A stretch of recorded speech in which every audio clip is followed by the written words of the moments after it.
ketika Rasulullah Shallallahu Alaihi Wasallam berada di kota Mekah, beliau mendapati orang-orang musyrikin itu tetap sama seperti kita, ada hajinya, ada umrahnya, karena memang masih ada bekas-bekas ajaran Nabi Ibrahim tersebut yang tertinggal, ya, yang dijalani oleh orang-orang musyrikin Quraisy.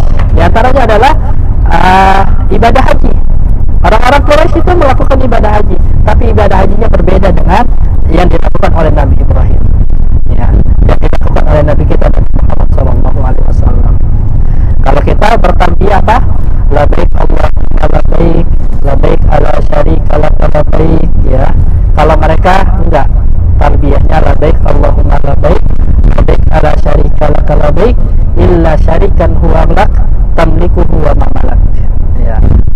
Jadi untuk apa namanya, dari, ya, suatu pengakuan tauhid, mereka menambahkan suatu kalimat labbaik Allahumma labbaik, ya Allah kami penuhi panggilan-Mu ya Allah, labbaik ala syarika lak labbaik, kami penuhi panggilan-Mu yang tidak ada sekutu bagimu. Kemudian ditambahkan oleh orang-orang musyrikin, illa syarikan huwa lak, kecuali sekutu yang punya milikmu, tamlikuhu wa ma malak, yang kau miliki dan yang kau punyai, ya. Jadi itu talbiyahnya orang musyrik, talbiyah yang mengandung kesyirikan, ya. Jadi talbiyah yang mengandung kesyirikan. Kemudian juga mereka kalau wukufnya bukan di Arafah, ya, orang-orang musyrikin wukuf bukan di Arafah. Kalau kita mengikuti Nabi Ibrahim juga itu wukufnya di Arafah. Adapun orang-orang musyrikin itu tidak mau wukuf di Arafah. Kenapa? Karena mereka menganggap bahwa Arafah itu sudah berada di luar tanah haram, ya. Sementara mereka tidak mau ibadah haji di luar tanah haram. Jadi mereka ganti lagi syariat Nabi Ibrahim. Jadi wukufnya bukan di Arafah, di dalam tanah haram, seperti itu. Dan banyak sekali perbedaan ibadah haji yang dilakukan atau disyariatkan oleh Nabi Ibrahim dan Nabi kita Nabi Muhammad SAW, dan ibadah haji yang dilakukan oleh orang-orang musyrikin. Yang mendapati Rasulullah SAW mendapati masyarakat yang sudah hancur, yang sudah rusak, ya, beliau pun diberikan kesukaan atau kecintaan untuk menyendiri di Gua Hira. Mana Gua Hira? Dari sini sudah kelihatan ini, ya, itu yang seperti punuk unta yang berbeda sendiri. Itu namanya Jabal Nur, ya. Di atas sana terdapat Gua Hira yang menjadi tempat Rasulullah SAW menyendiri dari kerusakan masyarakat jahiliyah ketika itu, ya. Ketika beliau menyendiri, ya, tepatnya pada tanggal apa namanya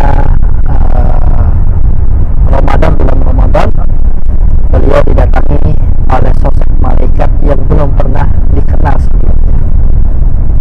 Datanglah sosok malaikat tersebut kepada Rasulullah Shallallahu Alaihi Wasallam. Kemudian melihat sosok malaikat yang tidak pernah dikenal sebelumnya Rasulullah Shallallahu Alaihi Wasallam, beliau ketakutan dengan ketakutan yang luar biasa, sehingga beliau menggigil. Padahal ketika itu, ya, pada saat musim dingin, ya, beliau berkeringat dengan keringat yang luar biasa karena ketakutan didatangi oleh malaikat Jibril.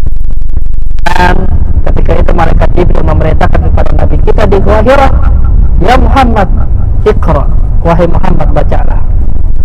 Sementara Nabi kita Nabi Muhammad SAW adalah seorang Nabi yang tidak bisa baca dan tidak bisa menulis.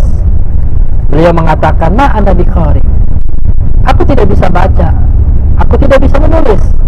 Bagaimana kamu memerintahkan aku ini untuk membaca?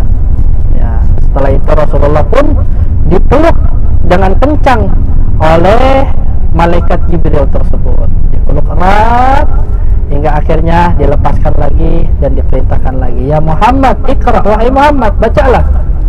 Kemudian kata Rasulullah, ma ana biqari, aku tidak bisa baca. Dipeluk lagi Rasulullah SAW.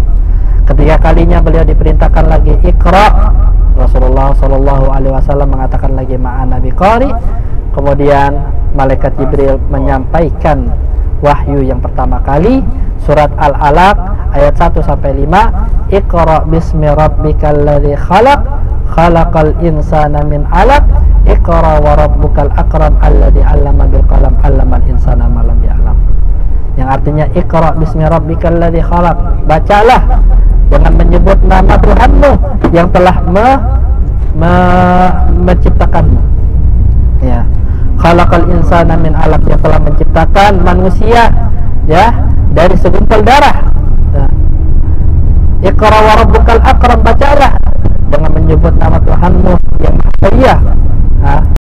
Alladzi 'allama bil qalam, yang telah mengajarkan al-qalam.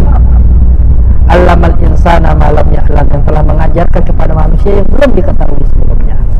Ya, jadi insyaallah nanti untuk penjelasannya lebih lanjut akan kita ketahui ketika kita berkunjung ke Museum Wahyu, yang insyaallah nanti akan dipandu juga oleh petugas di sana yang merupakan teman-teman kita yang juga sedang menempuh sekolah atau kuliah di Universitas Ummul Qura, ya, yang insyaallah akan memandu kita, yang akan menjelaskan kepada kita tentang perjalanan bagaimana wahyu tersebut sampai kepada Rasulullah Shallallahu Alaihi Wasallam, disertai dengan adanya video-video, dan kemudian juga nanti insyaallah kita akan melihat visual dari Gua Hira.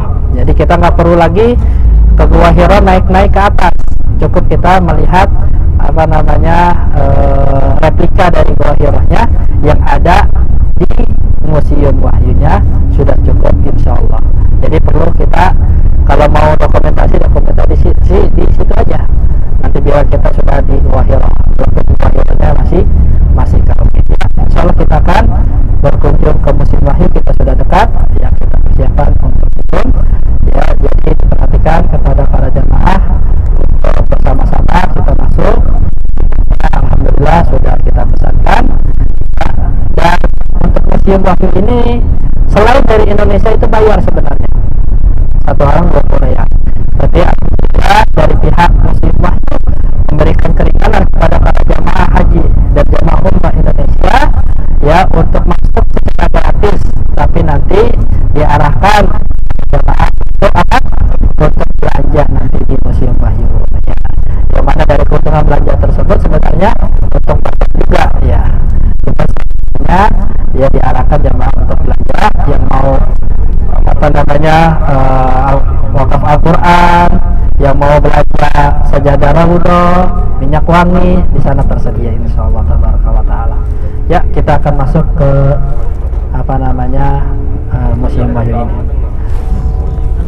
Ini juga